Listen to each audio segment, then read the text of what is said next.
Hello बच्चों। आज इस क्लास में हम अपने calculation of gaining share and new share after retirement उसी के सीक्वेंस में नया एक क्वेश्चन करने वाले हैं। ये किसी एक मेरे स्टूडेंट का एक डाउट भी था, तो मैं उस डाउट को भी सॉल्व करवाना चाह रहा था और मुझे क्वेश्चन ठीक लगा, तो मैंने कहा चलो इसी को सॉल्व करवा देता हूँ और इसकी क्लास भी बना देते हैं। तो क्वेश्चन अच्छा है, आप देखिए। ABC 3 पार्टनर हैं, 4:3:2 के अंदर अपना प्रॉफिट शेयरिंग रेशो बांटते हैं। सी रिटायर हो रहा है एंड आफ्टर दैट सी के रिटायर होने के बाद उसके शेयर का बंटवारा किस तरह से होगा, उसी पर थोड़ा सा कैलकुलेशन वर्क ज़रा ध्यान देना है। लैंग्वेज ज़रा थोड़ा सा अलग इसमें हिडन है, तो उसी को समझते हुए हमें इस क्वेश्चन को सॉल्व करना है। क्वेश्चन अच्छा है। ये क्वेश्चन 3 नंबर में वैसे भी सेपरेट भी पूछा जा सकता है, और इसमें शायद एक कुछ जनरल एंट्री भी ऐड कर दी जाए। बाकी कैलकुलेशन वर्क से ये क्वेश्चन अच्छा है। तो देखिए सॉल्व करते हैं, समरी बना लेते हैं क्वेश्चन की। A:B:C 4:3:2 3 पार्टनर हैं, 4 और 3 7 और 2 9। ये रेशो बन गई इनकी 4/9 3/9 2/9। ये पार्टनर रिटायर हो रहा है, तो सी का जो शेयर है 2/9, क्या किया जा रहा है इसका, इसके शेयर के 2 हिस्से हुए। इसने अपना हिस्सा 2/9 ए और बी दोनों को दे दिया, लेकिन दिया कैसे है, ए को क्या किया है, अपने शेयर का लिखा ना यहाँ पर, ए इज एक्वायरिंग, ए ने एक्वायर किया, एक्वायर करना मतलब लेना, तो ए ने प्राप्त किया, या फिर ये कह लीजिए सी ने इसको दे दिया। बात तो दोनों का मतलब है कि ए ने उतना ही तो लिया होगा जितना सी ने उसको दिया होगा। तो यहाँ पे कहना क्या चाह रहे हैं, A is acquiring 4/9 of C share. A ने सी के शेयर का, ऑफ का मतलब का, ए ने सी के शेयर का 4/9 हिस्सा प्राप्त कर लिया। तो पहले हमें क्या करना पड़ेगा, सी का हिस्सा जितना है उसका 4/9 निकालना पड़ेगा। भाई अगर सी का शेयर है 2/9, तो 2/9 का 4/9 ऑफ का मतलब का, तो 2/9 का 4/9 हिस्सा जितना भी होगा वो किसको मिल जाएगा, ए को, और रिमेनिंग हिस्सा किसको मिल जाएगा, remaining is given to B. अब रिमेनिंग निकालने के लिए पहले ये बात तो हमें निकालनी पड़ेगी ना कि एक्चुअल में ए को मिला कितना। तो देखते हैं, ए गेन या एज गेन, ए का गेन है कितना, ए को मिला कितना, ए को फायदा कितने का हुआ है, सी के शेयर का यानी कि 2/9 का 4/9 हिस्सा। तो ये आ जाएगा हमारे पास 8 और 81, 8/81। ये ए का गेन हो गया। अब बी का गेन क्या है, B's gain is equal to total of C share minus given to A. भाई सी के पास जितना शेयर था, 2/9 हिस्सा था ना सी के पास, तो सी ने उसके 2 हिस्से किए, थोड़ा ए को दे दिया और थोड़ा बी को दे दिया।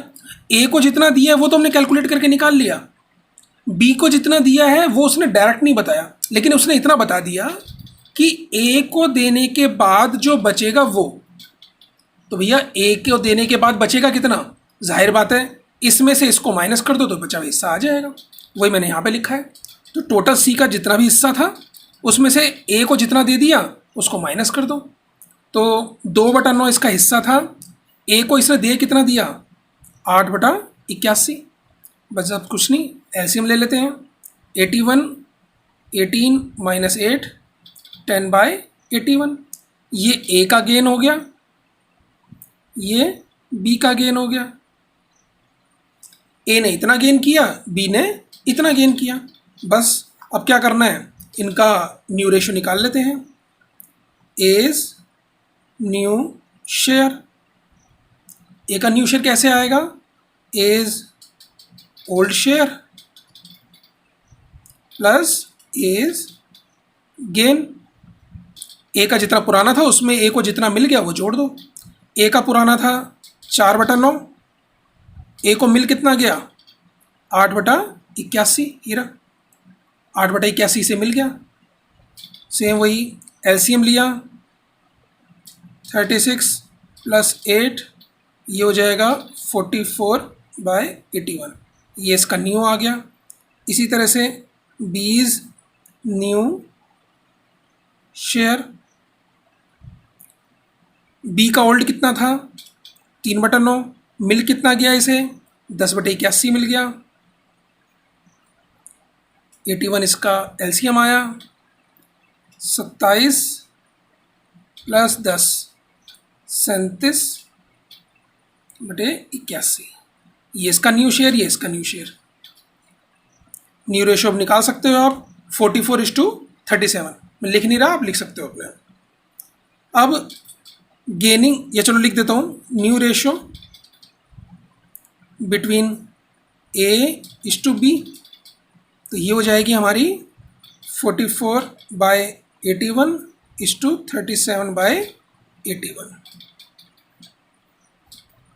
अब इसी तरह से अगर पूछा जाए आपसे गेनिंग रेशो, क्योंकि क्वेश्चन में पूछी है गेनिंग रेशो बिटवीन A:B, तो A ने गेन कितना किया था 8/81, B ने गेन कितना किया है 10/81, बस लिख दीजिए यहाँ पर 8/81 = 10/81। ध्यान रखना बेस इक्वल करना, लेकिन ध्यान रखना इन दोनों का टोटल जो है 1 के इक्वलेंट नहीं होगा, ये जरूर याद रखिएगा। तो 8/81 और 10/81, इसको मैं और करके क्या लिख सकता हूँ, सिंपल अगर करूँ तो मैं, चलिए रहने दीजिए क्योंकि बेस को फिर तोड़ना पड़ेगा। तो 8 और 10, 8:10, इन दोनों की क्या आ गई, या 4:5 भी कह सकते हैं, इन दोनों की क्या आ गई गेनिंग रेशो। अगर आप चेक करना चाहें तो क्वेश्चन को चेक कर सकते हैं। हमें पता है कि A और B ने जितना गेन किया है वो C के सेक्रीफाइस के बराबर होना चाहिए। भाई C अपना शेयर जाते टाइम इन दोनों को दे करके गया, A को कितना मिल गया 8/81, बचा हुआ हिस्सा B को मिल गया जो कि 10/81 है। तो 8/81 और 10/81, इन दोनों को अगर हम टोटल करें तो C के शेयर के बराबर होना चाहिए ना। तो देखते हैं C के शेयर के बराबर है या नहीं। वैसे चेक करने के लिए आपको करना नहीं है, लेकिन मतलब रफ में कर लीजिएगा अगर आपके पास टाइम हो तो, प्रैक्टिस के तौर पर।